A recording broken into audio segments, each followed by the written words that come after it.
ఇక AP liquor scam కేసులో మాజీ ఎంపీ విజయసాయిరెడ్డిని ప్రశ్నిస్తోంది ఈడీ. మద్యం ముడుపుల వ్యవహారంలో ఈడీ ఎంక్వైరీ చేస్తోంది.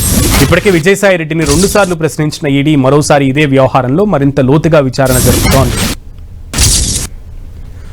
రెండోసారి ఏపీ లిక్కర్ స్కామ్ కేసులో ఈడీ విచారణకు మాజీ ఎంపీ విజయసాయిరెడ్డి విచారణకు హాజరయ్యారు. పూర్తి సమాచారం మా ప్రతినిధి కిరణ్ అందిస్తారు. Kiran, Sunil AP liquor scam విషయంలో ఈడీ విచారణకు హాజరయ్యారు విజయసాయిరెడ్డి. రెండోసారి ఈ హైదరాబాద్ ఈడీ ఆఫీస్ కి ఆయన నేరుగా విచారణకు హాజరు. కొద్ది రోజుల క్రితం ఈడీ అధికారులు ఆయన నివాసంలో కూడా చాలా సుదీర్ఘంగా సోదాలు చేశారు. దీనికి సంబంధించి కూడా లిక్కర్ పాలసీకి సంబంధించిన సమావేశంలో గతంలో తన సమక్షంలో జరిగాయంటూ కూడా 3 సార్లు ఈడీ అధికారులకు విజయసాయిరెడ్డి వెల్లడించాడు. దీనికి సంబంధించి గత విచారణలో బ్యాంకు లావాదేవీలు, అదేవిధంగా దానికి సంబంధించిన 5 ఏళ్ల సంబంధించిన అతడి బ్యాంకు లావాదేవీలతో పాటు కొన్ని కీలక విషయాలను కూడా విజయసాయిరెడ్డి ఈడీ అధికారులకు అందించినట్టుగా సమాచారం. ముఖ్యంగా 2019-24 మధ్య కాలంలో మద్యం విధానంలో అవకతవకలు, షెల్ కంపెనీల ద్వారా మనీ లాండరింగ్, డబ్బులు మళ్లింపు, ఇతర అంశాలకు సంబంధించి కూడా గతంలో ఈడీ ఒకసారి విచారించిన నేపథ్యంలో రెండోసారి అతన్ని ఈడీ అధికారులు ప్రశ్నించడం కొంత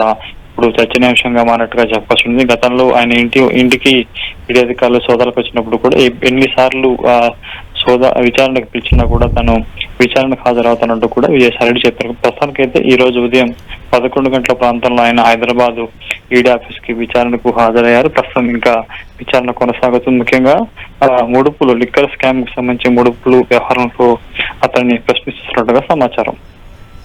ఓకే కిరణ్, థ్యాంక్ యూ.